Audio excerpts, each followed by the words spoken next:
Hello guys. How are you doing? Okay, so first thing is first is that this is not right. I have to fix what we're doing today. So let me see. We are art in the 21st century. No. This wasn't even what we went over last time. We went over prehistoric stuff last time, so I don't know why it even says this. I fucked that shit up. Hold on. Let's see.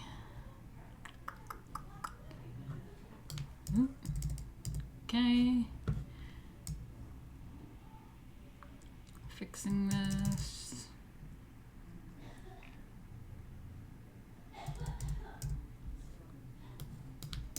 All right. Prehistory and the first civilizations. Doesn't need art history in that. Okay, yeah. Sorry, I didn't do this ahead of time. That's too many words in one line. Prehistory and the first civilizations. That looks better. And then we have the rest of the contents. There we go. Oh, gotta move that around.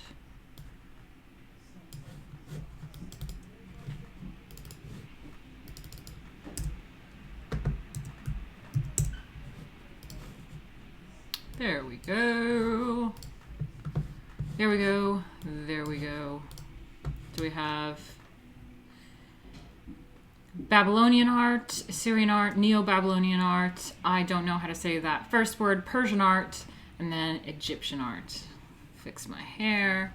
Do some really rude pruning and pricking, which is what they say in alchemy not to do in public. But I thought I could get on stream without brushing the hair, and it was not a good idea, actually.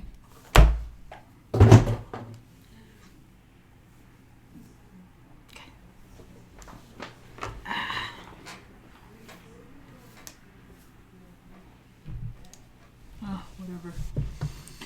All right, let's get to it. Let's see who's in here. What do we got? Who do we got going on in here?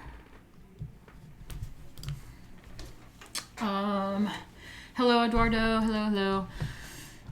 Someone said I love early history. Cool.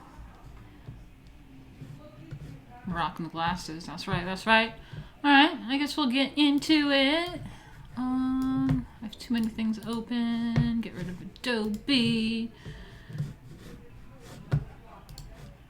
I have to open the file because I didn't do anything. Getting ready for the stream. So, have to first open the file. Let's see.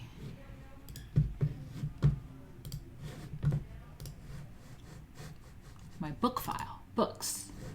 Art history. It's open. Now let's open the window capture. Where is it?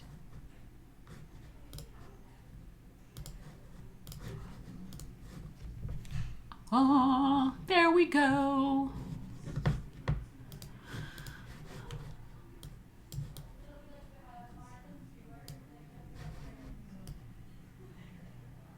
Can you guys see that?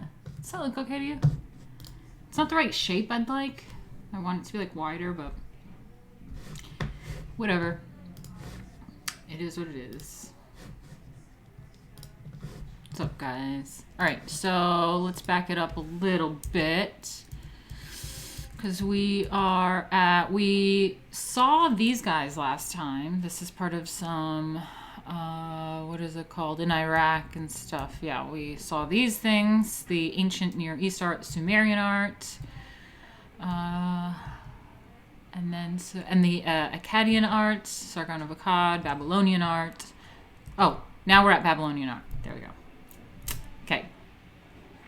Babylonian art around 2150 BCE. Just think about living in that time. A mountain people, the Gutians. see how we say here. Let's see how we say that.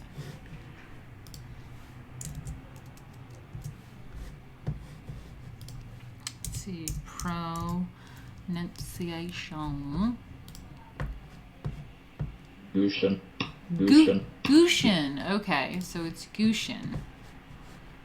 Gushen.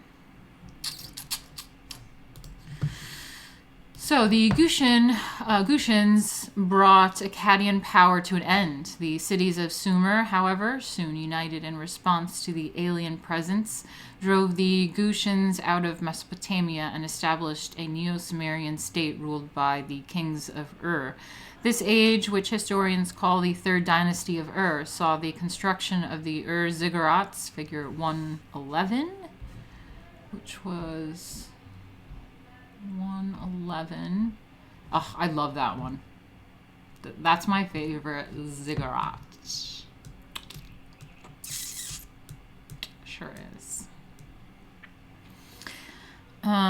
Sumer's resurgence was short-lived, however. The last king of the Third Dynasty fell at the hands of the Elamites, who ruled the territory east of the Tigris River. The following 2 centuries witnessed the reemergence of the traditional Mesopotamian political pattern of several independent city-states existing side by side. Because remember, that's in the Sumerian culture and whatever. They were like the first ones from the prehistoric, like caveman types, to like establish city-states and just kind of settle somewhere. Create like communities and like rule of law and stuff. So they went back to that until one of those cities, Babylon, succeeded in establishing a centralized government that ruled southern Mesopotamia in the 18th and 17th centuries BCE. Hammurabi, Babylon's most powerful king, was Hammurabi, 1792 to 1750 BCE. Famous in his own time for his conquests, he is best known today for his law code, which prescribed penalties for everything from adultery and murder to the cutting down of a neighbor's trees. The code is inscribed in 3,500 lines of cuneiform characters on a tall black basalt stele. At the top, figure 117, that's right up here, is a relief depicting Hammurabi in the presence of the flame-shouldered sun god Shamash. The king raises his hand in respect. The god extends to Hammurabi the rod and ring that symbolize authority.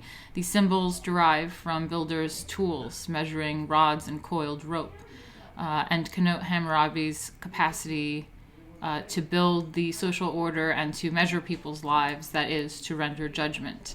The sculpture depicted Shamash in the familiar convention of combined front and side views, which is what we talked about last time, how they always have like both shoulders, the full torso, like both legs, profile of face, like all those kinds of things. So it's still in that type of style, front and side views, but with 2 important exceptions. The god's great headdress with its 4 pairs of horns is in the true profile, so that it's only 4, not 8, not all 8. Let me see. Where are the horns? I don't think I see any horns. It's weird. The artist seems to have tentatively explored the notion of foreshortening. I'm trying to figure out what the fuck they're talking about with the horns. The stele that records Hammurabi's remarkably early comprehensive law code also is one of the most first examples of an artist employing foreshortening, the representation of a figure object at an angle.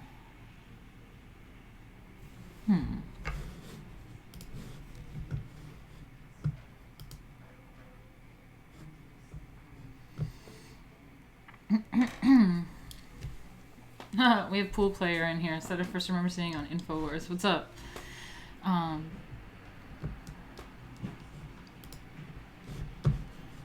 Anyway, I don't see the foreshortening in there. Let me know if like I'm just not seeing it. A device used for suggesting depth by representing a figure object at an angle rather than frontally or in profile. Shamash's beard is a series of diagonal rather than horizontal lines, suggesting its recession from the picture plane. Innovations like this and the bold abandonment of the register format in favor of a tiered landscape on the Naram Sin stele were exceptional in early eras of the history of art. The occasional departures from the normal representational modes testified to the creativity of the ancient Near East artists. Oh, the creativity. Then we have Assyrian art.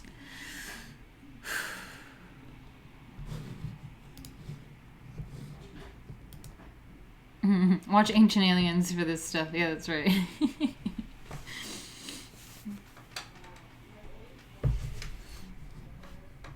The history of written language is also fascinating, like cuneiform. Yeah, for sure. We have art in the house. We have a profile named Art. Sorry. This is every time I put makeup on, this powder with like calc and shit in there is like makes my nose runny.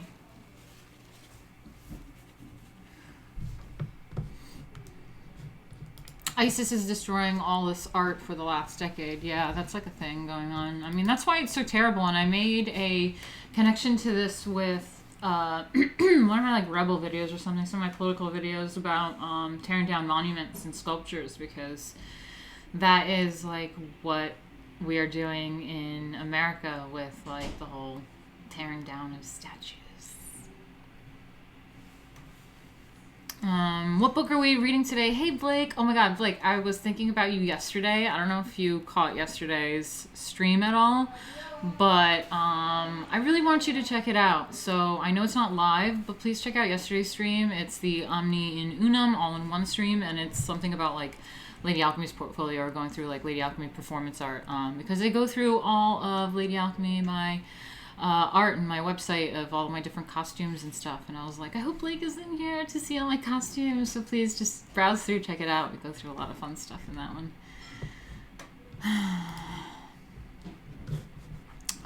Okay, so we have Assyrian art. The Babylonian Empire toppled in the face of an onslaught by the Hittites.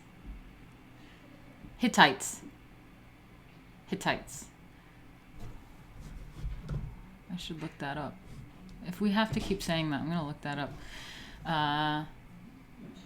Anatolian people conquered and sacked Babylon around 1595 BCE. They then retired to their homeland, leaving Babylon in the hands of the Kassites by around 900 BCE. However, the Assyrians had overtaken Mesopotamia. The new conquerors took their name from Assur, the city of the god Ashur on the Tigris River. At the height of their power, the Assyrians ruled an empire that extended from the Tigris to the Nile and from the Persian Gulf to Asia Minor. Dur-Sharrukin, the royal citadel of Sargon II, 1721 to 705 BCE. At Dur-Sharrukin is the most completely excavated of the many Assyrian palaces. Its ambitious layout reveals the confidence of the Assyrian kings in their all-conquering might, but its strong defensive walls also reflect a society ever fearful of attack during a period of almost constant warfare. The city measured about a square mile in area and included a great ziggurat and 6 sanctuaries for 6 different gods. The palace, elevated on a mound 500 feet, covered some 25 acres and had more than 200 courtyards and timber-footed rooms. Sargon II regarded his city and palace as an expression of his grandeur. In one inscription, he boasted, "I built a city with the labors of the peoples, subdued by my hand, whom the gods Ashur, Nabu, and Marduk had caused to lay themselves at my feet and bear my yoke." And in another text, he proclaimed, "Sargon, king of the world, has built a city. Dar Shukurin he has named it. A peerless palace he has built within it." Well, that's something interesting. Let me just check in on you guys real quick. I have to pee. Titty Tribe. I was in rehearsal. Definitely will check it out. Okay, cool. Yeah. Please check it out. I think you'd really appreciate it. I was hoping you'd check it out in particular. Pronounce Hittites. Oh, thank you. Hittites. Hittites. By the way, also, Blake, we are reading, it's called Art Through the Ages by Gardner. It's the official art history textbook for Yale University. And Yale University is also getting rid of their traditional art history class. So it's interesting that we are going through the textbook, keeping it alive, because I think that is probably the only valuable class in the art department or in the art history department, art history department in these top universities, and they're getting rid of it. It's one of the best ones, as you can see. We're going through it. It's interesting. It's history. It's art through the ages, and it's pretty non-biased. But they think it's too Western oriented. And I mean, right now we're going through a lot of non-Western stuff. But yeah, once we get to like the Baroque and Renaissance all that stuff, Western art really takes off.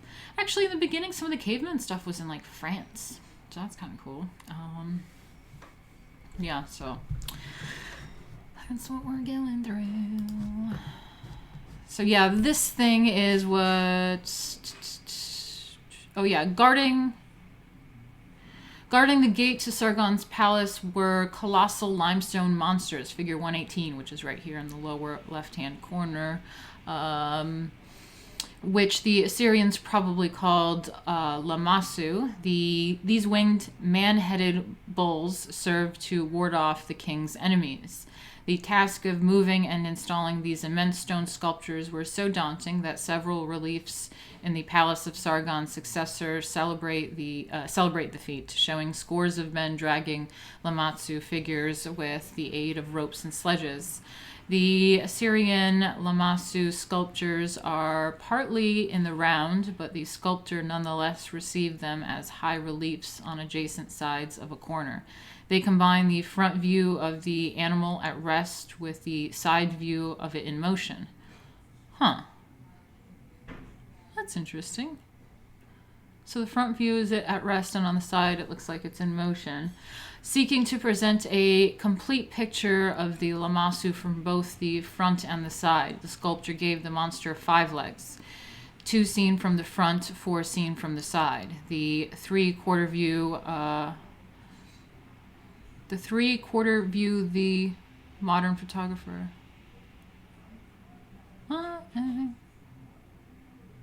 This sculpture then is yet another case of early artists providing a conceptual representation of an animal or person and all its important parts, as opposed to a view of Lamassu as it would actually stand in space. So ancient sculptors, instead of showing complete views of animals, insisted on showing complete views of animals. This gigantic 4-legged Assyrian palace guardian has 5 legs, 2 when seen from the front and 4 in profile view. I see it. Nineveh. I don't know how to say it. For their palace walls, the Assyrian kings commissioned extensive series of narrative reliefs exalting royal power and piety. The sculptures record not only battlefield victories, but also the slaying of wild animals. The Assyrians, like many other societies before and after, regarded prowess in hunting as a manly virtue on par with success in warfare. One of the most extensive cycles of Assyrian narrative reliefs comes from the palace of Ashurbanipal.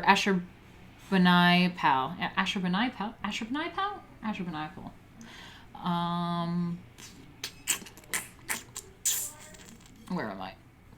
668 to 627 BCE at Nineveh. Throughout the palace, painted gypsum relief sheathed the lower parts of the mud brick walls below brightly colored plaster. Rich textiles on the floors contribute to the luxurious ambiance. The reliefs celebrated the king and bore inscriptions describing his accomplishments. One of the palace's hunting scenes, figure 119, right here, depicts lions charging the king after being released from cages in a large enclosed arena. The hunt did not take place in the wild, but in a controlled environment, ensuring the king's safety and success. The king is in his chariot with his attendants. He thrusts a spear into a savage lion, which leaps at the king, even though it already has 2 arrows in its body. All around the royal chariot is a pathetic trial of dead and dying animals, pierced by far more arrows than needed to kill them.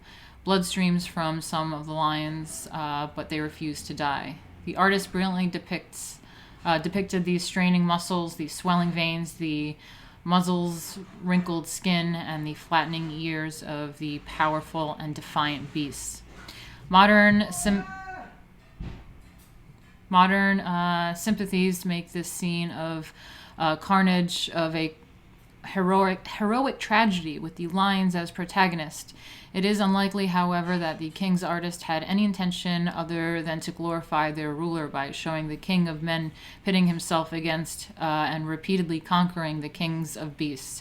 Portraying Ashurbanipal's beastly foes as possessing courage and nobility as well as strength served to make the king's accomplishments that much grander. That's true.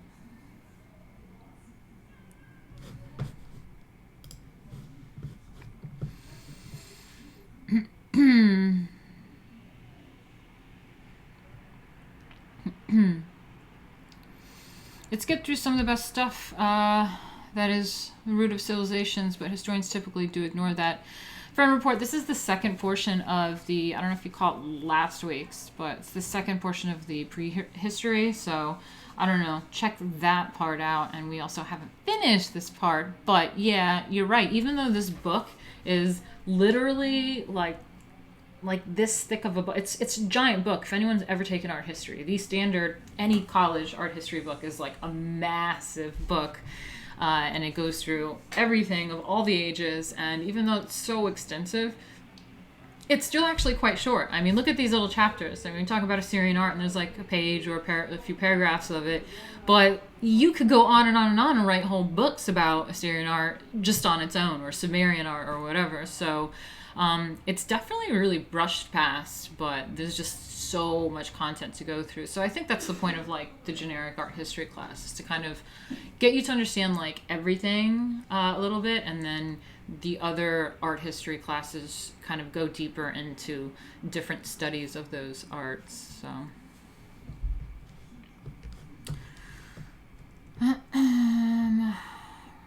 there are some that follow the origins of the Christian god to the ancient Sumerian god hierarchy, where he was only one of the sons of the high god.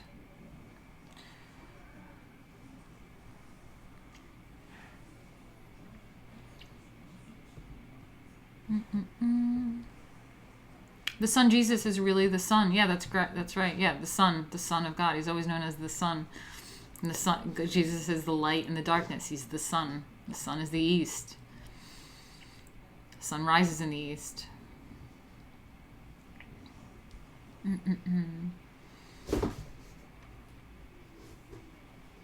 I was referencing the Balkan cultures like the Vinkans, Prygians, and those. Yeah, I don't know that. We'll see what happens. But yeah, it's interesting. I mean, I would take some notes on some of that stuff that is glossed through, or you have any points to make, because I mean, I'm just going through a standard art history book, but I think having discussions or looking into those things, sometimes what I do is just go on Google with you guys and just start looking up some things and reading about some things. And that's the whole point of the stream, is just get into a topic and let's all discuss it together and chit chat and have a little lesson. I think it's really fun. Blake says, at my university, we get dance and music history, which makes sense for a contemporary modern BFA. I wish we could get an overview of everything. Yeah, I mean, it's surprising because I feel like you should definitely have a little bit of an overview of everything, just general art studies. But yeah, definitely art. Dance history is really interesting too. I took some dance history as just like a side elective because I like to take some fun things on the side that I'm into, ballet or whatever, in university when I'm not studying that at all. Just threw it in there. And I took like some dance history. It was really interesting. I love it. Dance and art have a similar thing with like modern art being like an actual time period of types of artwork, which a lot of people call modern art. Like they confuse modern art with contemporary art. They keep saying, as far as contemporary art goes, they keep calling it modern art, but that's actually before. That was like late 1800s to 1950s is modern art, 1960s, and past that is like contemporary art. So dance also does the same thing. Modern dance is like a particular time period of dance and a particular style of dance, and then there's contemporary dance, which is like now, and it's also a particular style. But anyway, I'm not like super like knowledgeable about all that stuff. You're the pro, Blake. You're the pro. I'm a professional as far as working in the entertainment industry in New York and performing on stage, but I'd love to take some more classes. Shout out to Isadora Duncan. That's right. Thanks for joining. Cool. All right, let's get back into it. I have to go to the bathroom so bad. I'm glad you didn't get offended, Martina. Some people do that about Jesus. No, I'm totally not offended by that. I don't think that it's blasphemous at all. I think it actually makes sense, and it's the way that, you can, I don't know, understand Jesus a little bit better. Most history books never really work them into the equation, but reference them out of necessity. That's really interesting, friend report. We should definitely maybe just like, if it's in this section, in this area, I would love to maybe next stream pause and look into that stuff. So please DM me, and we'll slip it in if it fits now. Because I think that's the best time to go over it. If you think there's something missing where this fits, I don't want to just like stop the ancient art stream to go over something that's like in another time period. But if it fits for this time period, then let's do it. I don't have a religion, but I like studying them. Fair enough. All right, let's see if we can go through a little bit more before I go to the bathroom. Cause I've been drinking coffee all day coffee drinker. Makes me pee.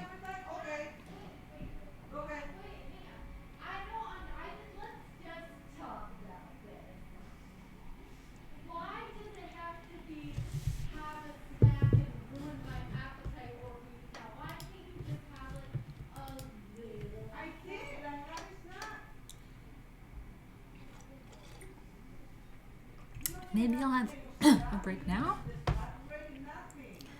Maybe I'll...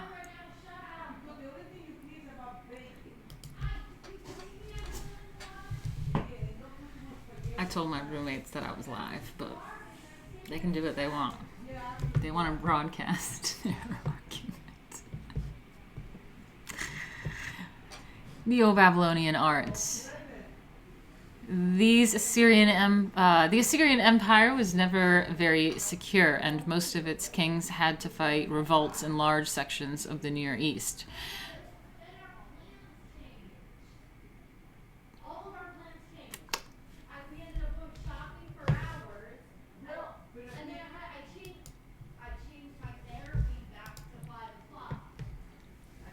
Fair Report says, for sure, it fits this time period. I can send you some stuff on Twitter. Yeah, please do that, because I think maybe next week we can jump in. Actually, maybe not even next week. Well, maybe we'll get into it today. Oh, Eduardo's got to go. See ya. See ya, Eduardo. Next time. But yeah, maybe we're only 39 minutes in, so maybe like it'll actually genuinely fit in this section like today. So yeah, just I'll check out Twitter. Maybe I'll go on a pee break. Got to do that. Another stream I can't watch fully. It's okay, doing it every day. I'll try to get on earlier tomorrow. I've been quite late. It's That's probably why Stephen Forex and stuff are not around. Because some of my UK people are not around. Ancient art and religion go hand in hand. That's very true. Mr. Schnickers gets my situation. It's a roommate situation. Okay, guys, stick around. I'm going to put on a little commercial or something. What did I put on last time? Oh, I think I put my performance on last time for Art Stream. I don't know if... Yeah, Blake, you should check out my last stream, the Art Stream, because I put my performance up there and everything. It was really cool. I don't know if you guys want to see the Negrotto performance again, or if you guys saw it. What do you guys want? Do you want just like the regular commercial? Or do you want to check out Lady Alchemy performance? That I played yesterday, so fair enough. You may have seen it already. It's the Negrotto performance. Also, don't forget, right here, we have, okay, Rainbow and Steinbolt. No, yeah, Rainbow says Lady Alchemy. Okay, so right here we have 83%. I forget where I have to be to stay on target. I think it's 90% today, 85%. I think yesterday I was trying to get to 85, maybe. I think today's 90%. If we can get to 90% so I can stay on target, that would be ideal. And you can help me do that by going to streamlabs.com/Martina Markota TV. I appreciate it. It's my full-time job right now until I book some Lady Alchemy gigs.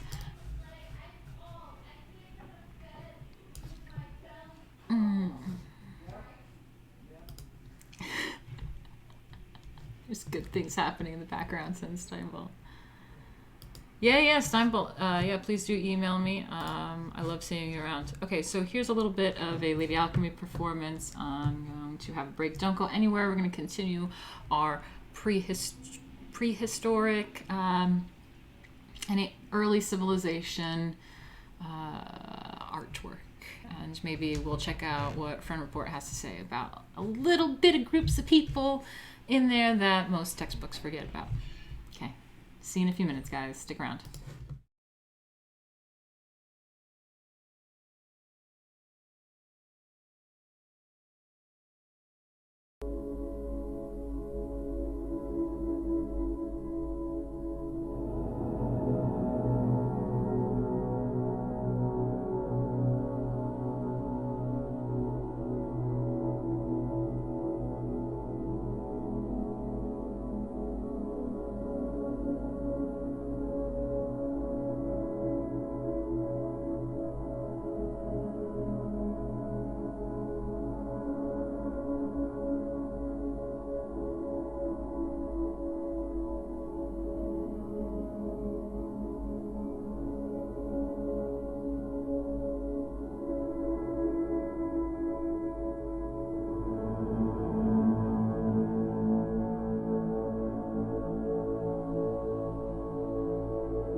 guys.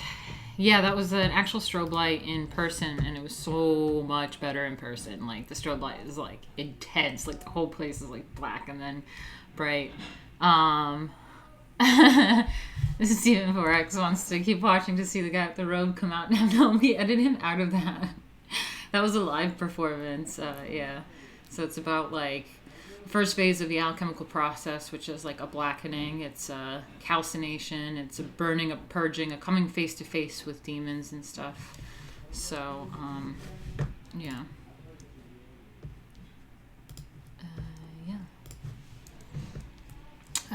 Let me see.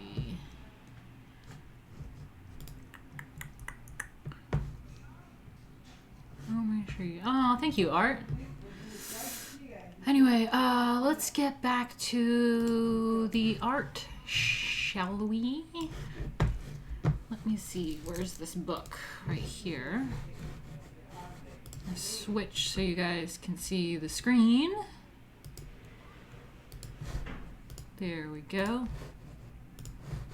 And yeah. Okay, so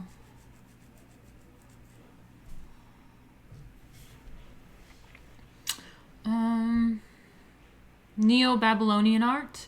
The Assyrian Empire was never very secure, and most of its kings had to fight revolts in large sections of the Near East. During the last years of Ashurbanipal's reign, the empire began to disintegrate.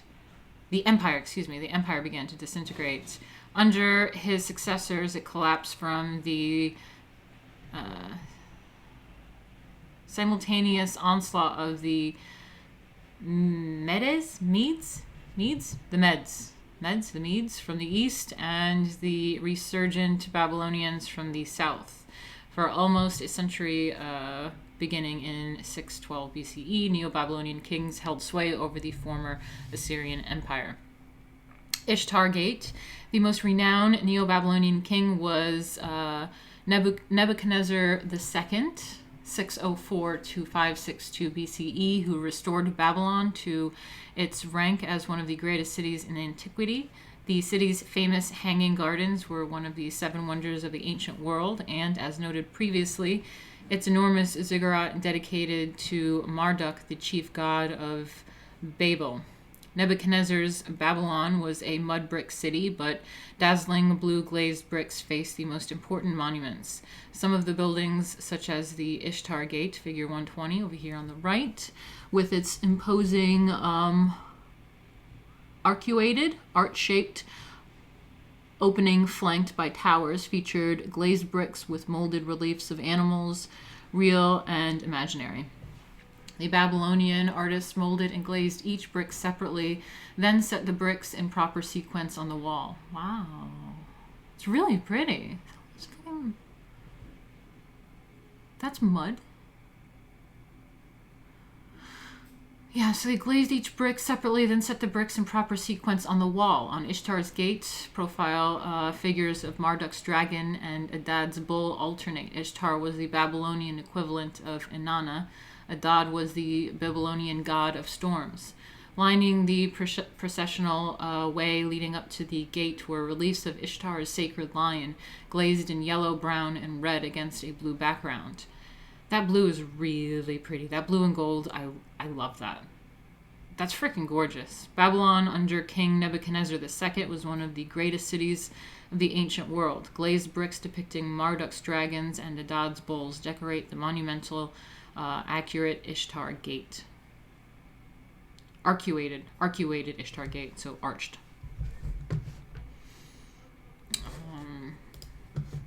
Anyway.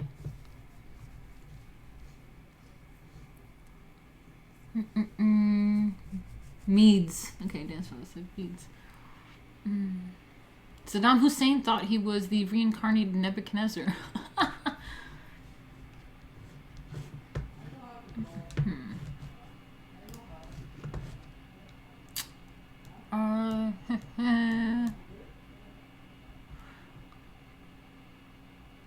So let me see. I'm gonna go through.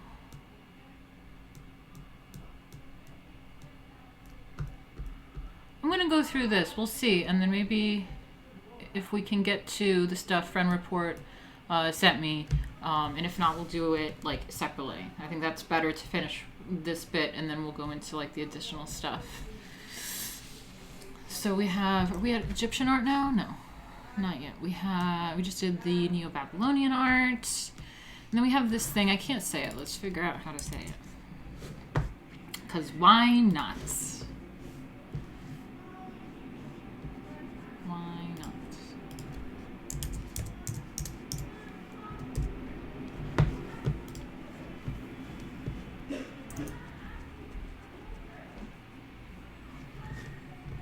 Achaemenid or Achaemenid. Achaemenid. Achaemenid. Achaemenid or Achaemenid. Achaemenid or Achaemenid. Achaemenid. Achaemenid or Achaemenid. Achaemenid. Achaemenid. Achaemenid Persian art. Although Nebuchadnezzar, king of kings of the biblical Daniel, had boasted that he created a mighty wall to circumscribe Babylon so that the enemy who would do evil would not threaten. Cyrus of Persia, 559 to 529 BCE, captured the city in the 6th century BCE. Cyrus was the founder of the Achaemenid dynasty and traced his ancestry back to the mythical king Archimedes.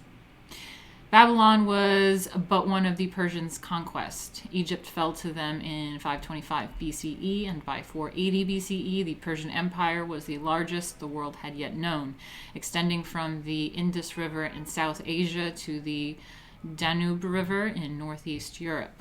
Only the successful Greek resistance of the 5th century BCE prevented Persia from embracing southeastern Europe as well. See Chapter 2.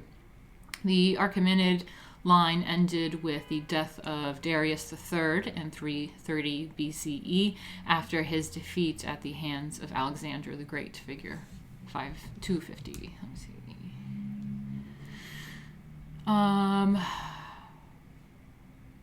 Persepolis. The most important source of knowledge about Persian art and architecture is the ceremonial and administrative complex on the citadel at Persepolis, figure 121, down below right here, with which successors of Cyrus, Darius I, and Xerxes, 486 to 465 BCE, built between 521 and 465 BCE, situated on a high plateau with heavily fortified complex of royal buildings,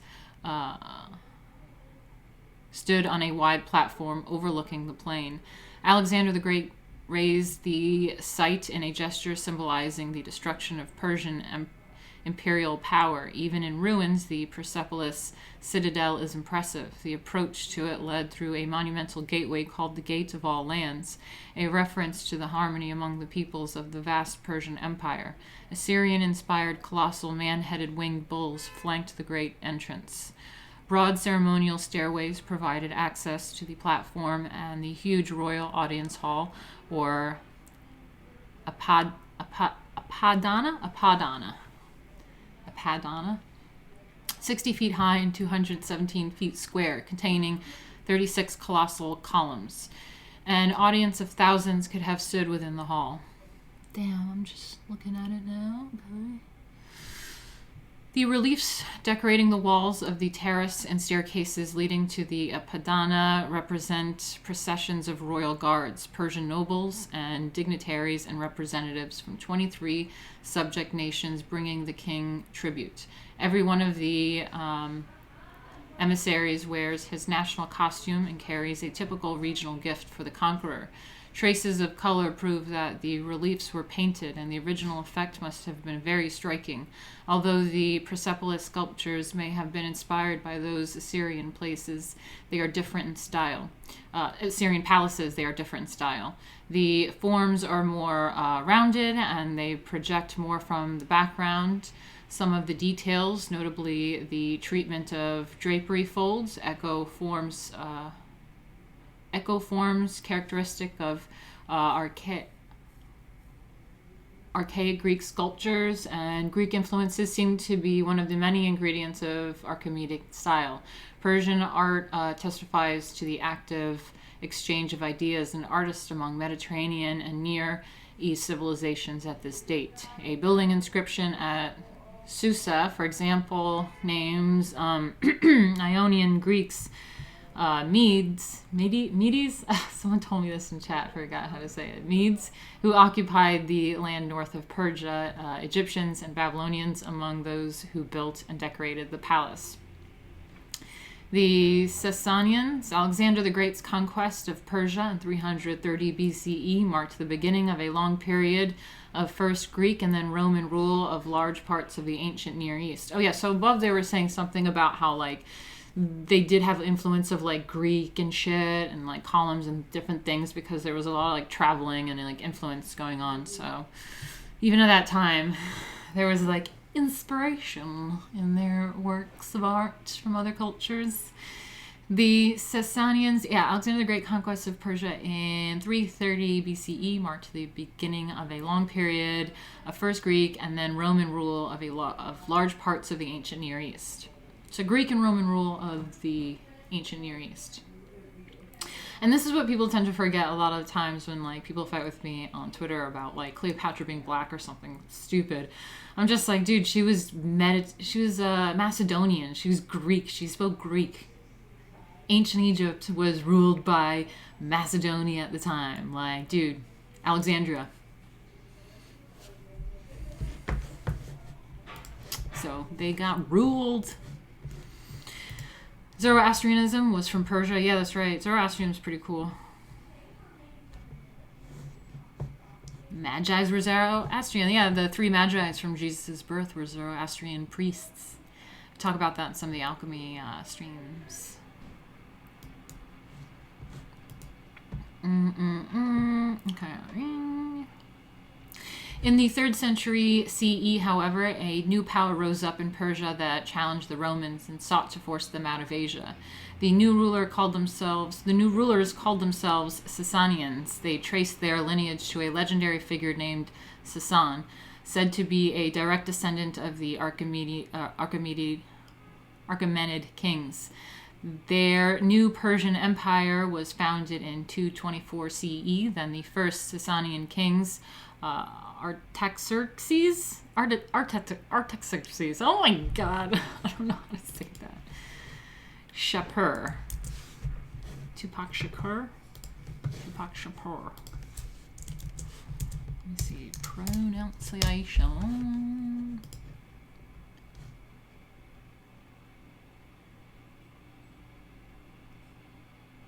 Artaxerxes.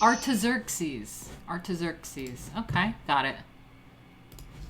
Got it. The son and successor of Artaxerxes, Shapur I, 241 to 272, succeeded in further extending Sasanian territory. So powerful was the Sasanian army that in 260 CE, Shapur I even succeeded in capturing the Roman Emperor Valerian near Edessa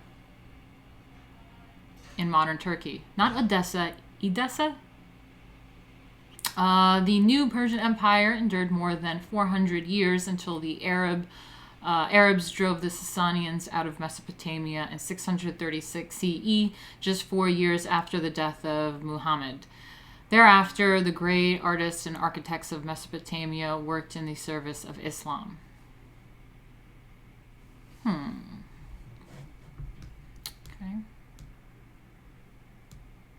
So that's when it got all Muslim-y. But before that, they weren't Muslim-y.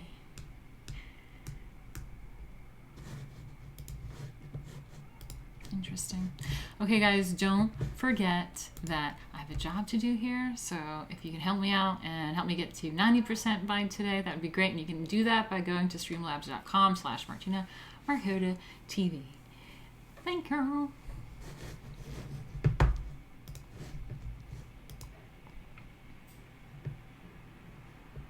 I can't help with Persian pronunciation. It's weird. Yeah. Xerxes is kind of fun to say. I also like Nebuchadnezzar. I like that. Nebuchadnezzar's dream. It was Nebuchadnezzar's dream. Fuck, now I have to look it up. Was that the reason why they had the first... Wasn't that King Herod, though? But it was from Nebuchadnezzar's dream that King Herod said, round up all the firstborns, right? Nebuchadnezzar dream. I think that's why. Daniel interpreted Nebuchadnezzar's dream, explaining that his first dream about a huge statue was about the succession of different empires, the Babylonian Empire being the gold, the Median Empire being the silver, and the Persian Empire being the bronze, and the Hellenistic Empire being the iron. Okay, well, no. Something about Nebuchadnezzar's dream.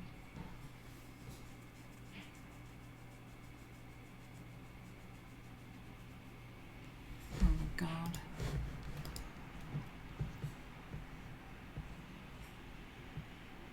I got super distracted looking at Archimedes art on Google. Some of my favorite imagery. Really? The statue dream.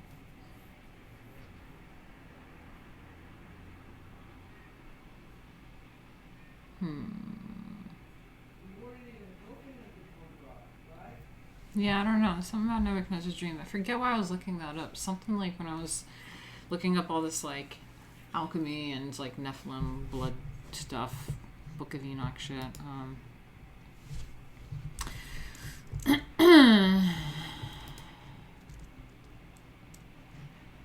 Hollywood God said, Martina, does it matter if the ancient Egyptians were black? I mean, like, it wouldn't if they were, but, like, if they weren't and you're trying to change history, then it bothers me. Like, there's just something about that bothers me when it's like, you can't just change history. Anyway, let's get back to it. Egyptian art. Nearly 2,500 years ago, the Greek historian Herodotus. God, I have to look it up. I'm sorry. Herodotus. I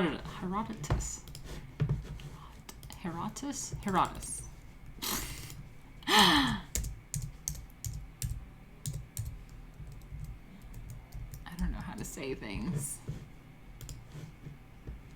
Herodotus. Herodotus.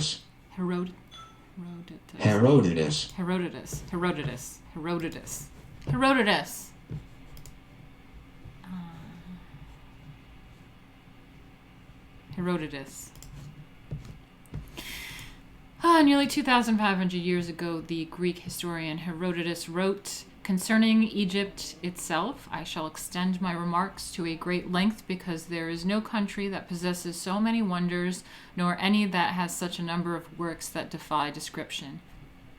Love that. Even today, many would agree with this assessment.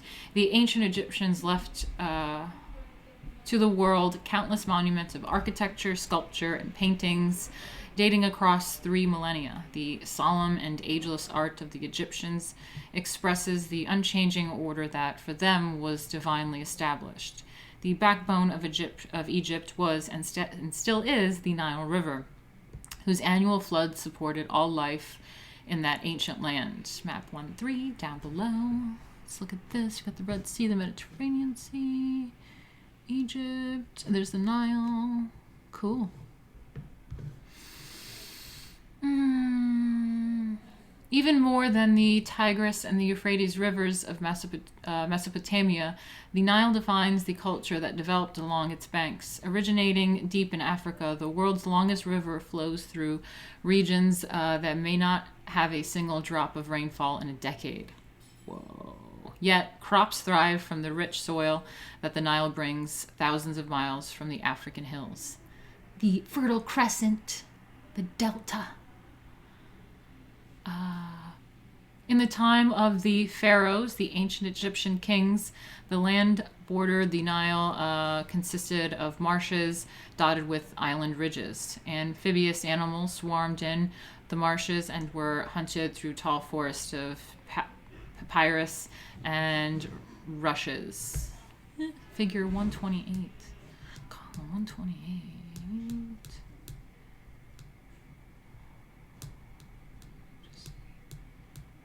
128. Okay. I don't really get what that has to do with anything.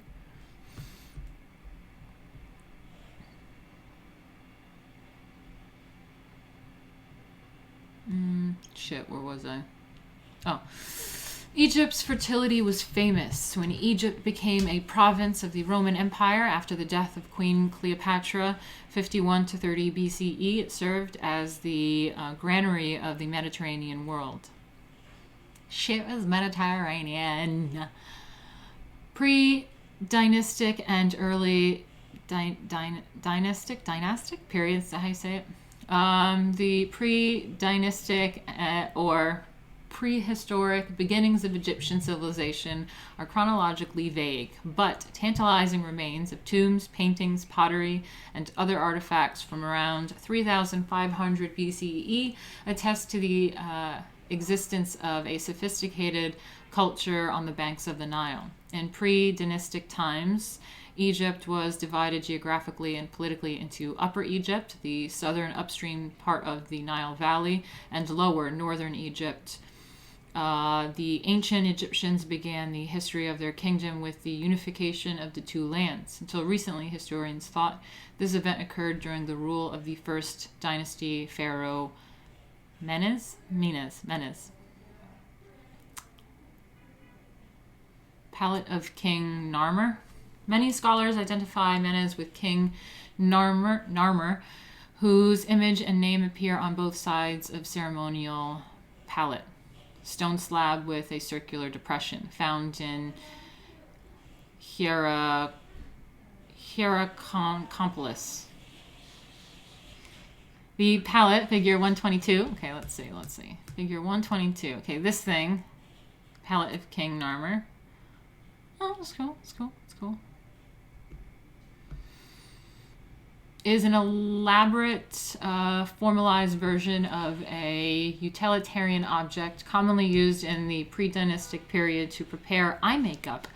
Ooh, Egyptians used makeup to protect their eyes against irritation and the glare of the sun. Narmer's palette is the earliest existing labeled work of historical art, especially if you're a white person. You have light eyes. Excuse me, you don't have to be white. I get it. You have, but especially white people.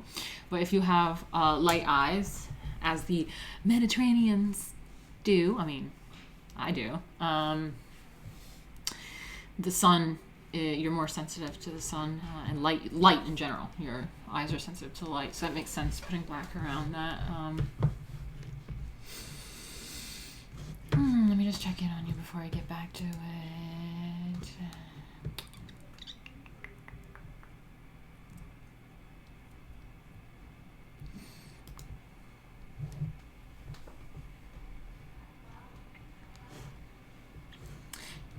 Seth Didymus said ancient Egypt was divided into 49 administrative regions sent to represent Osiris's body, referenced to as gnomes. Yeah, so Osiris had his body chopped up into little pieces. I think there was even his penis was cut off or something. But yeah, Osiris had different body parts, and I think they were used in the legends, right? And I think they were used or put back together. I think they were put back together, and he became like this mummified version or some shit. Yeah, cool. Oh, my neck is killing me because I'm lurching. Guys, I cannot believe I'm not getting any super chats. I think I can only stream for 1 month to pay rent. I gotta figure something else out because I've pretty much exhausted everyone. Johnny gets 20% today, guys. You can help me do that by going to streamlabs.com/Martina Markota TV. Hold on, let me just stretch out this neck. Damn. I gotta stop lurching. but I can't help it. I want to like read this. Like I need to read like so close to the screen.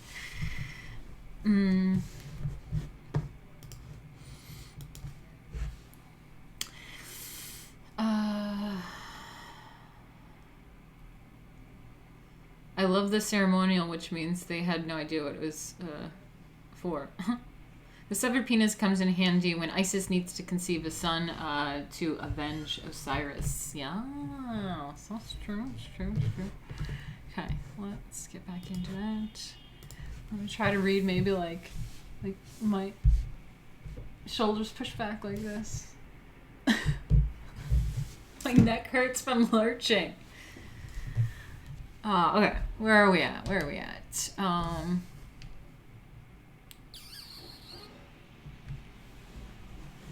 Okay, to prepare eye makeup, Narmer's palette is the earliest existing labeled work of historical art. Although historians no longer believe it commemorates the founding of the first of Egypt's 31 dynasties around 2920 BCE, the last ended in 332 BCE, it does record the unification of Upper and Lower Egypt as the very end of the pre-dynastic period. Scholars now think this unification occurred over several centuries, but the palette reflects the ancient Egyptian belief that the creation of the kingdom of the two lands was a single great event. King Narmer's palette is important not only as a document marking the transition from the prehistorical to the historical period in ancient Egypt, but also as a kind of early blueprint for the formula for figure representation that characterized most Egyptian art for 3,000 years. At the top of each side of the palette are two heads of the goddess Hathor, the divine mother of the pharaoh, who nourishes him with her milk and here takes the form of a cow with a woman's face. What? Where is this cow with a woman's face? On the upper panel? I don't see that shit. Are we looking at the right thing? Yeah. I don't see a cow with a woman's face on it. I don't see anyone giving any milkies. Oh, is that at the top? What? Oh, yep. Okay, maybe at the top. I see like horns with like a woman's face on it, maybe. And then I see like maybe pouring some milk or something. I don't know.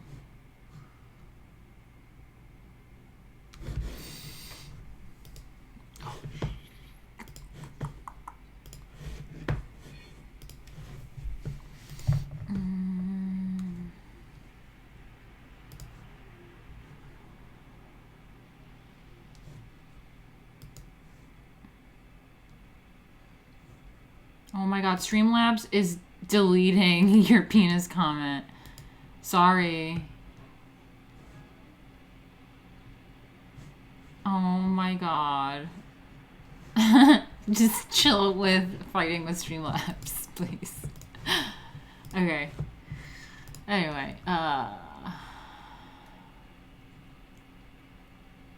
at the top of each of the palettes are two heads of the goddess. Oh, yeah. So there they are. Two heads of the goddess. So where they have the form of a cow with a woman's face. Between the Hathor heads is a hieroglyph giving Narmer's name with a frame representing the royal palace. Below, the story of the unification of Egypt unfolds in registers. So remember, like, they had the registers from before, and then they got out of the register, and the registers are kind of like the comic book patterns. Remember how they were showing, like, the prehistoric art had these, like, comic book strips, and so the ancient Egyptians went back to that form, and they call it registers.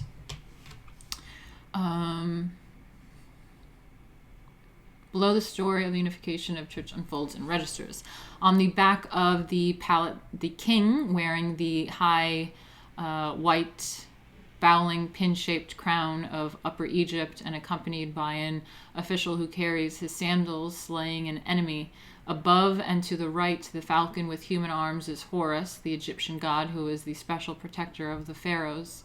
The falcon god takes captive a man-headed hieroglyph with a papyrus plant growing from it that stands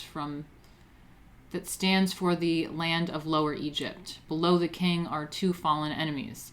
On the front of the palate, the elongated necks of two felines form the circular depression that would have held eye makeup for an ordinary palate not made for display. The intertwined necks of the animals may be another pictorial reference to Egypt's unification. In the uppermost registered, an armor wearing the red crown of Lower Egypt reviews the beheaded bodies of the enemy. The artist depicted each body with its severed head neatly placed between its legs. Could you imagine, like, just some eye makeup thing? You know, just some like black eyeliner, some, palette that has the first artwork on it of history that represents the king slaying his enemies and suckling some milkies. The artist depicts each body with its severed head neatly placed between its legs. By virtue of his superior rank, the king, on both sides of the palette, performs his ritual task alone and towers over his own men and the enemies. In the lowest band, the great bull knocks down a rebellious city whose fortress walls are seen from above. The bull symbolizes the king's superhuman strength. Specific historical narrative was not the artist's goal in this work. What was important was the characterization of the king as supreme, isolated from and larger than all ordinary men, and solely responsible for the triumph over the enemy. Here, at the very beginning of Egyptian history, is evident of the Egyptian convention of thought, of art, and the state policy that establishes the pharaoh as a divine ruler. Epic. Epic. Epic. Epic.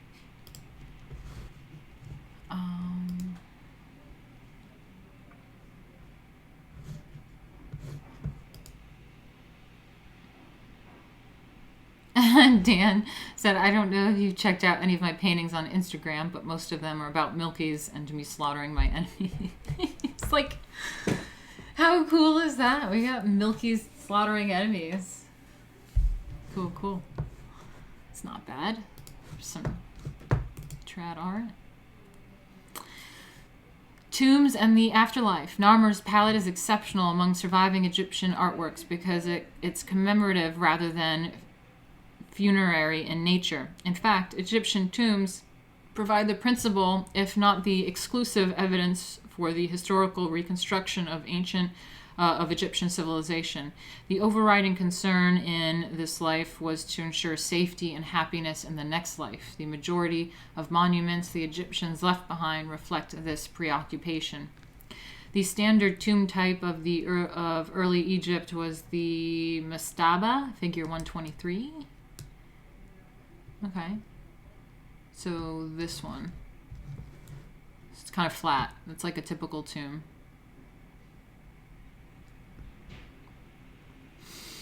The mastaba, in Arabic bench, was a rectangular brick or stone structure with sloping sides erected over an underground burial chamber.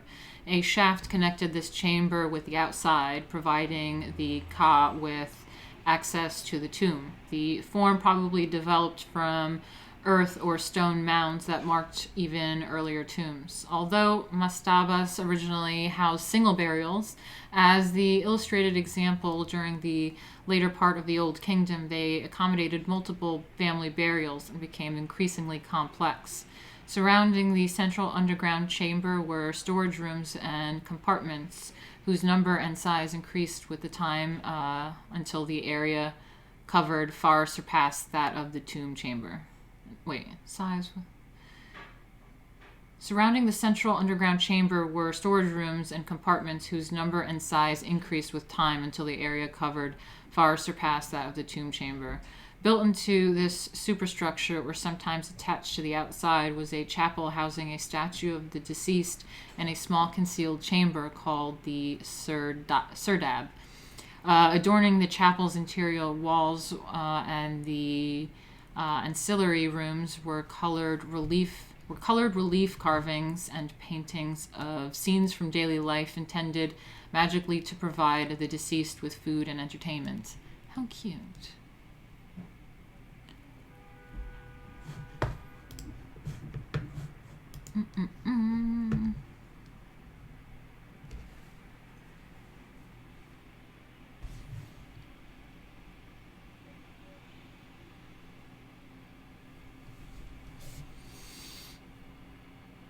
It's like Bob Ross meets Milky / Slaughter.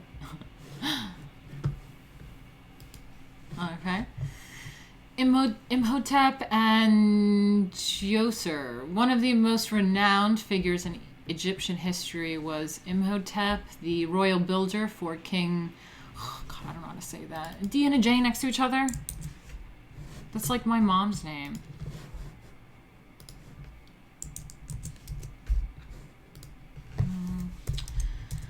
Pronunciation.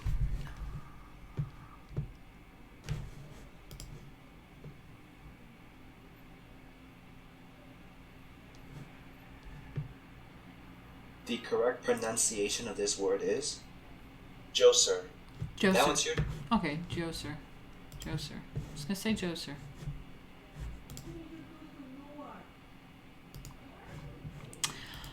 Okay, one of the most...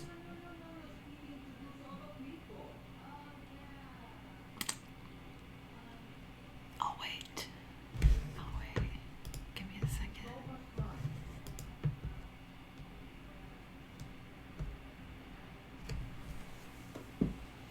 This damn neck. It's killing me. Anyway, how are you guys doing? Djoser, clearly black according to statuary, by the way. Well, it's funny when they brought up King Darius, I was like, he must have been black. Darius. Alright.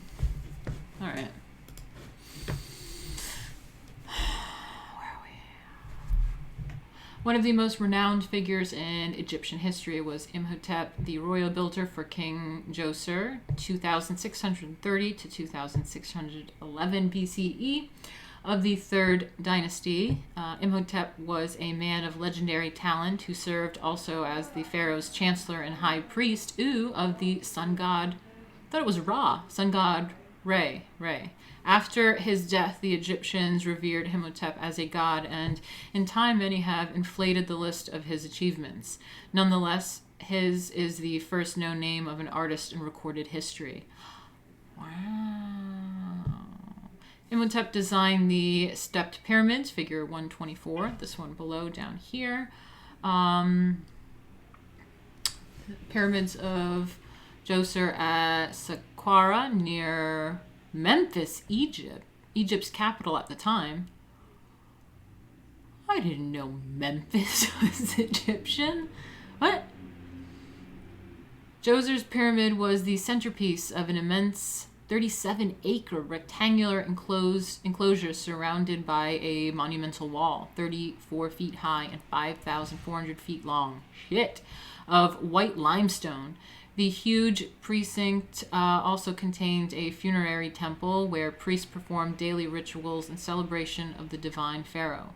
Several structures in the complex were connected with the Jubilee Festival, the event that perpetually reaffirmed the royal existence in the hereafter. Built before 2600 BCE, Djoser's pyramid is one of the oldest stone structures in Egypt and, in its final form, the first truly I hate that word, royal tomb. Begun as a large mastaba, which each of its faces oriented toward one of the cardinal points of the compass. In alchemy, 4 cardinal points, you know what I mean? The tomb was enlarged at least twice before taking on its ultimate shape. About 200 feet high, the stepped pyramid seems to be composed of a series of mastabas of diminishing size, stacked one atop another. The tomb's dual function was to protect the mummified king and his possessions, and to symbolize, by its gigantic presence, his absolute and godlike power. Beneath the pyramid was a network of underground galleries resembling a palace. It was to be Djoser's new home in the afterlife. So what do we have here? The one on the top and the left, that's the other type of tomb, the mastaba tomb, the standard early form of Egyptian tomb, had an underground burial chamber and rooms to house a portrait statue and offerings to the deceased. Scenes of daily life often decorated the interior walls. And then you have this one by Imhotep, the first recorded artist in history, which was an architect. The first pyramid took the form of a series of stacked mastabas. Oh, I see. Yeah. So it's these ones up top, but stacked on top of each other, getting smaller and smaller and smaller. Oh, I see it. Djoser's stepped pyramid was the centerpiece of an immense funerary complex, glorifying the god king and his eternal existence in the hereafter.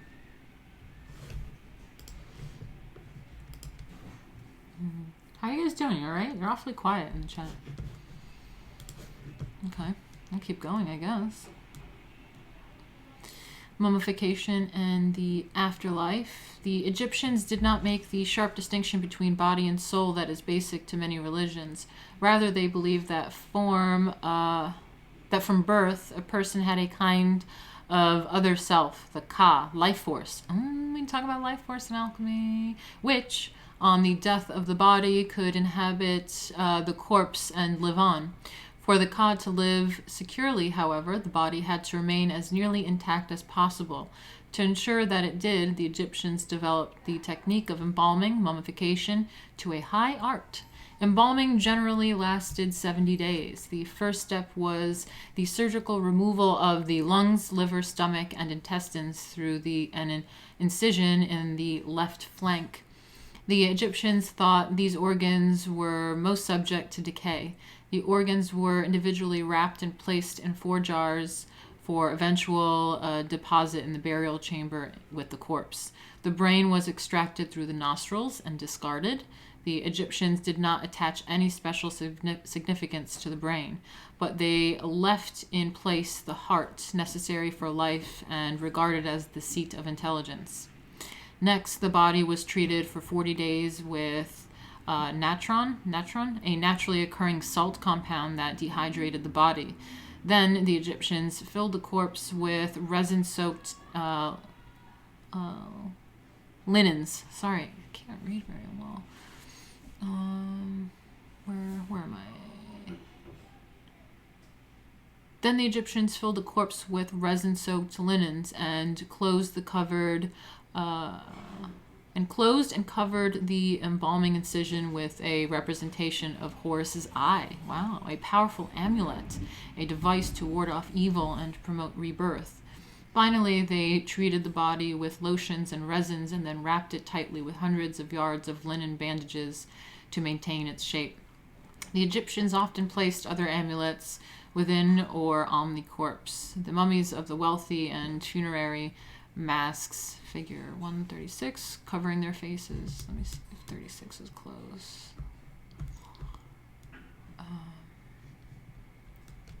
Preserving the deceased body by mummification was only the first requirement for immortality. Food and drinks also had to be provided, as did clothing, utensils, and furniture. For those who could afford to furnish their tombs, nothing that had been enjoyed on earth was to be lacking in the afterlife. The Egyptians placed statuettes called ushabits, answerers, in the tombs to perform any labor the deceased required in the afterlife, answering whenever his or her name was called. Wealthier families also set up statues of the deceased in shallow recesses. They guaranteed the permanence of the person's identity by providing substitute dwelling places for the Ka in case the mummy disintegrated. Wall paintings and reliefs recorded the recurring round of human activities. The Egyptians hoped and expected that the images and inventory of life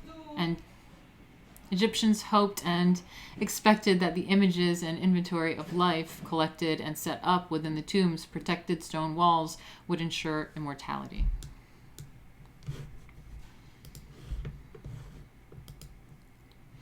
They thought that the purpose of the brain was to produce mucus. Gross. Alright guys, it's been an hour and 30 minutes. Might take another pee break. We're going through, almost finished with Egypt because hopefully we get through it. Maybe Egypt is kind of long, damn.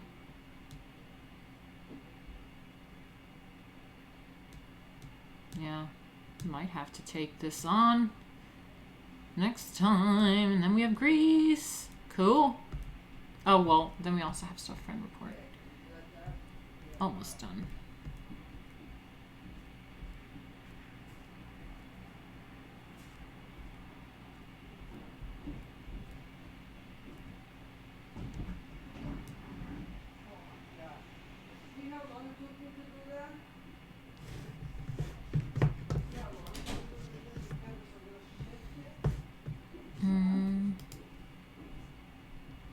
My daughter recently did a bit in school about Egyptian mummification.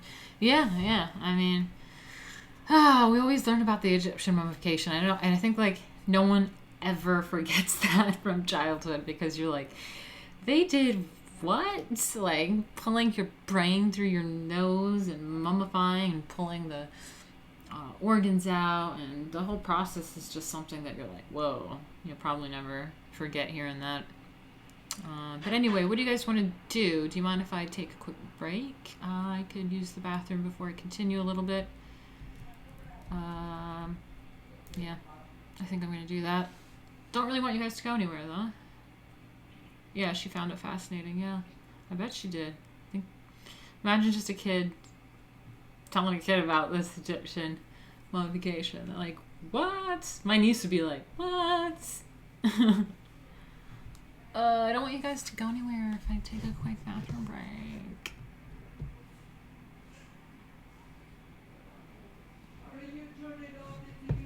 I'll take any questions and super chats or anything if you want for a few minutes.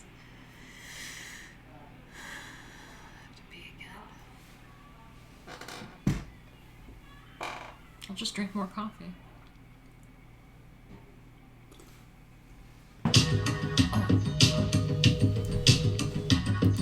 Steven, thank you.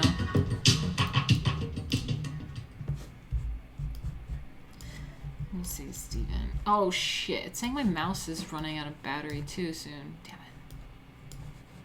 it. Aw, thank you, Steven. You're so sweet. I don't know what I'm gonna do without you. Thank you.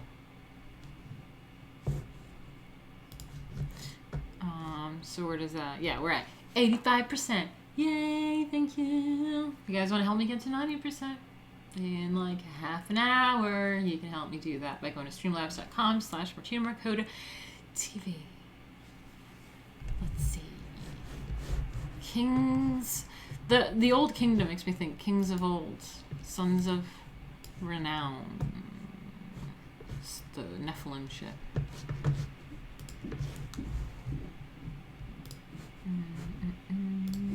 Archimenid.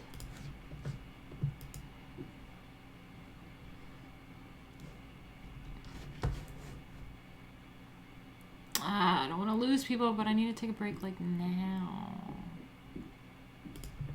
I don't want to lose people. Okay, we'll just read a little bit more. The Old Kingdom.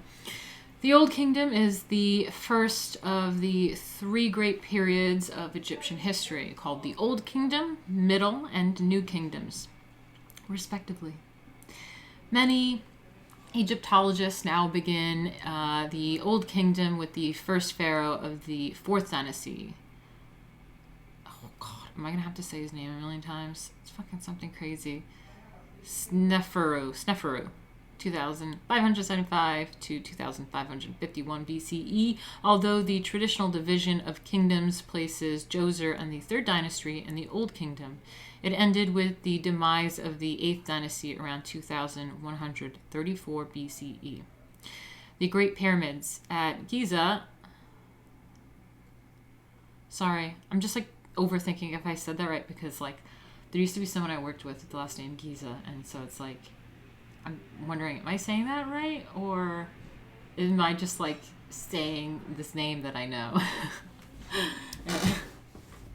At Giza stands the three great pyramids, figure 1-1, the oldest of the seven wonders of the ancient world. The prerequisites for membership in this elite club were colossal size and enormous cost.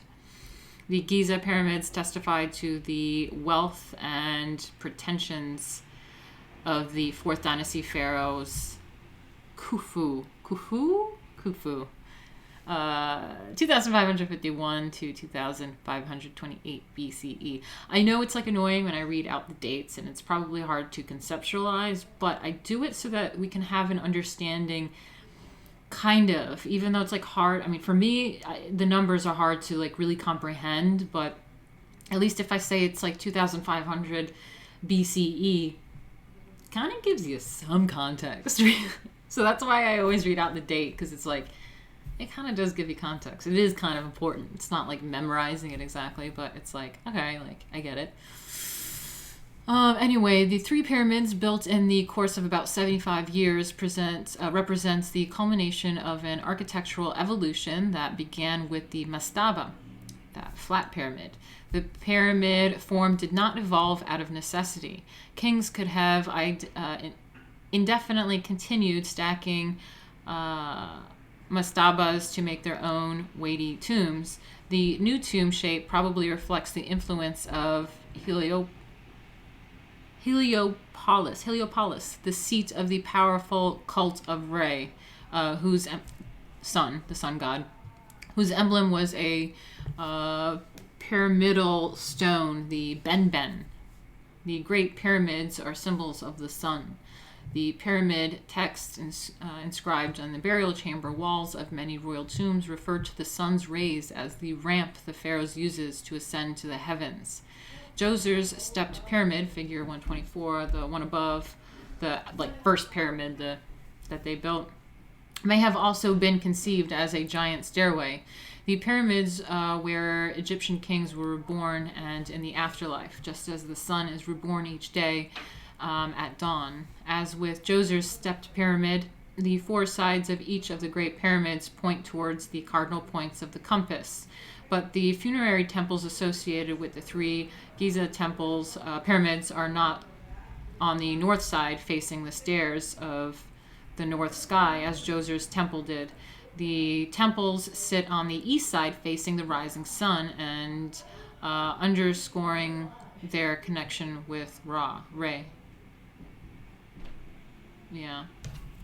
Of the three 4th dynasty pyramids at Giza, the tomb of Khufu is the oldest and largest, except for its internal galleries and burial chamber. It is an almost solid mass of limestone masonry. See Buildings of Great Pyramids, page 37, next page. A stone mountain built on the same principle as the earlier stepped pyramids at Saqqara. When its original stone facing was intact, the sunlight it reflected would have been dazzling, underscoring the pyramid's role as a solar symbol. The Giza pyramids are immense. I really want to see them sometime. At the base, the length of one side of Khufu's tomb is approximately 775 feet, and its area is some 13 acres. What? No. What? Its present height is about 450 feet, originally 480 feet.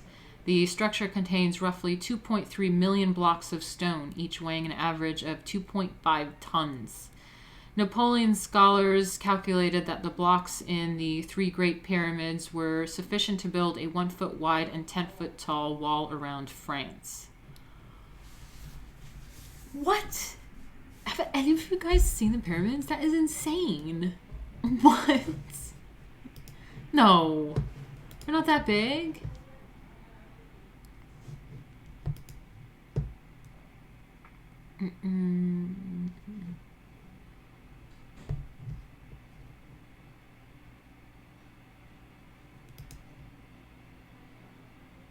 It is Ra, pronounced Ray. It seems many of us have done that wrong for ages.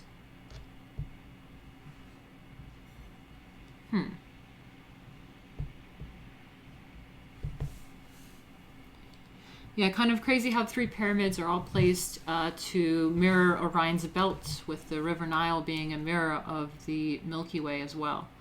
Yeah, that's crazy. I know. Yeah, it's positioned to be exactly like Orion's belt. I mean, the ancients, and today, but especially ancients, definitely obsessed with the heavens looking above. That's insane, though.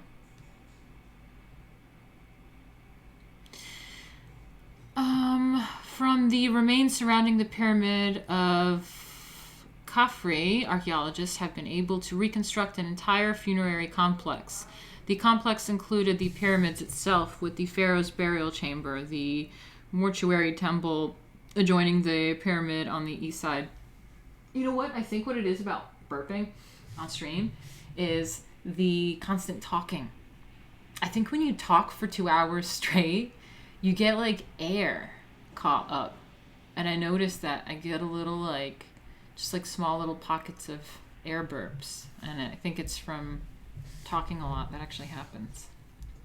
It's kind of weird.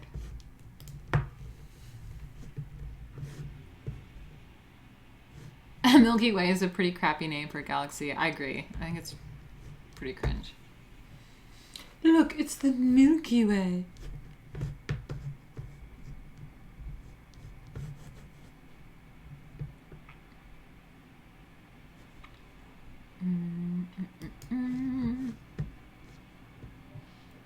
Anyway, what am I looking at? So,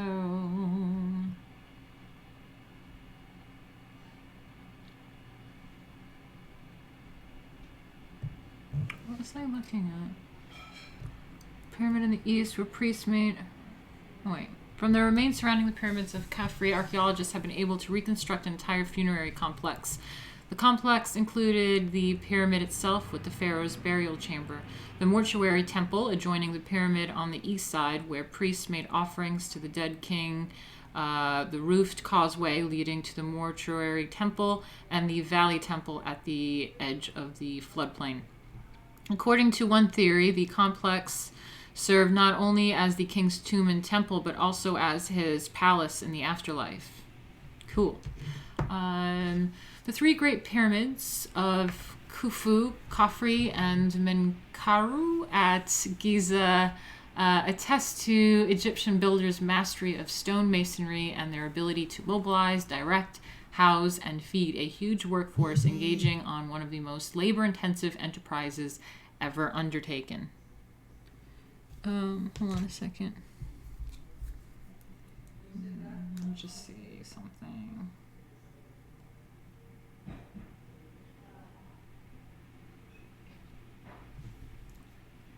Sorry.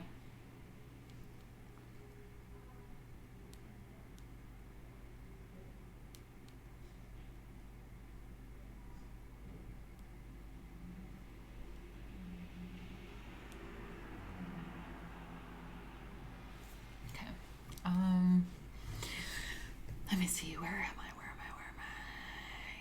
One of the most labor-intensive enterprises ever undertaken. Like all building projects of this type, the process of erecting the pyramids began with the quarrying of stone, in this case primarily the limestone of the Giza Plateau itself, from which Egyptian sculptors also carved the Great Sphinx. This figure below. Teams of skilled workers had to cut into the rock and remove large blocks of roughly equal size using stone or copper chisels and wooden mallets and wedges. Often the Egyptian artisans had to cut deep tunnels to find high-quality stone free of cracks and other flaws. To remove a block, the workers cut channels on all sides and partly underneath. Then they pried the stone free from the bedrock with wooden levers. After workers liberated the stones... Stone liberation! Liberate those stones!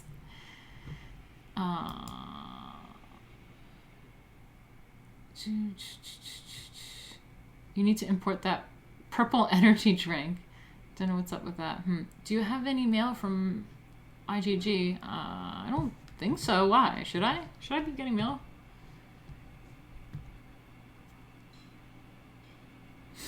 Anyway. I don't know what you're talking about.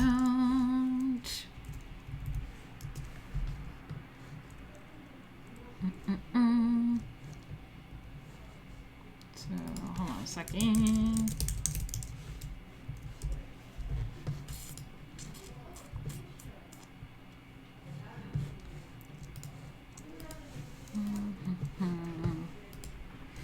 See Discord. Okay, fine. Give it a few minutes. Just gonna wrap this up in a few minutes, so we'll do that in a little bit. Let's see. Ooh. Ed Brown. Sweet. Hello. Welcome back to the States. Smiley face. Thanks, Ed. Haven't seen you around in a while. Thank you. Glad to be around.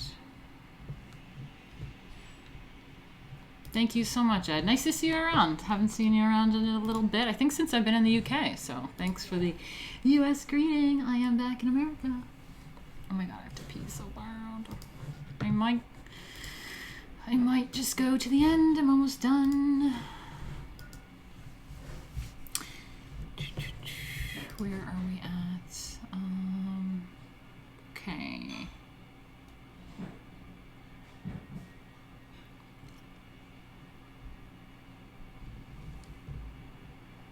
After the workers liberated the stones, the rough blocks had to be transported to the building site and dressed, shaped to the exact dimensions required, with smooth faces for a perfect fit. The Egyptians moved the massive blocks used to construct the Great Pyramids using wooden rollers and sleds.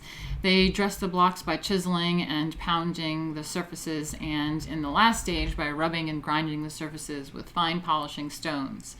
The name for this kind of construction, in which carefully cut and regularly shaped blocks of stone are piled in successive rows or courses, is ashlar masonry.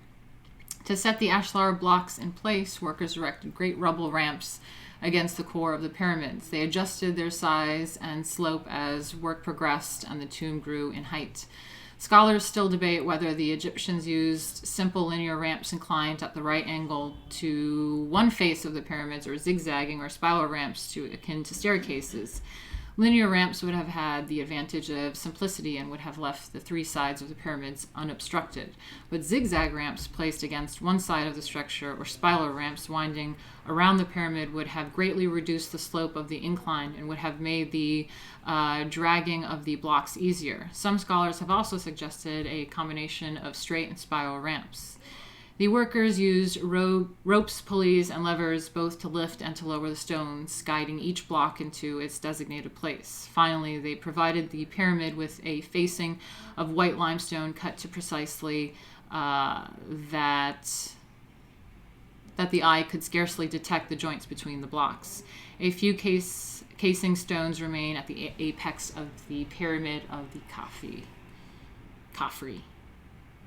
Carved from, so this is the Great Sphinx with the pyramids of Giza, carved from the rocks of the Giza Plateau, from which workers quarried the stones for the Great Pyramids. The Great Sphinx is the largest statue in the Near East. The man-headed lion is associated with the sun god. Yeah, anyway, so let me see where we are at. All right, yeah, we're like 2 hours in, guys, and I have dinner ready. So I might put that, the end screen out, but I will give it a minute. We are at 90%. Thank you so much for hitting that mark for me, guys. God, this is going to be stressful to do this regularly, so, let me know if you have any more questions or concerns. I think once we finish up this ancient Egypt section, we will do friend reports suggestion that fits into this section. So, yeah. Any last questions or concerns? Pancake Day in the UK! Oh man. Damn. Yeah, I missed it. Yeah, that's true, Friend Report. Most of what they say about Egypt is speculation. Much of it is proven false, but presented as fact. That's true. That's true. I think they do say in the book a few times that it's like archaeologists like think or whatever, but it is like assumed fact anyway. Even though they say that, it's kind of like you don't really notice that they're saying that. It's just like people assume it as fact. That's true. Yeah, I gotta go pee. So I gotta pee. Okay, I'm gonna get out of here because I gotta go bathroom. Let's see.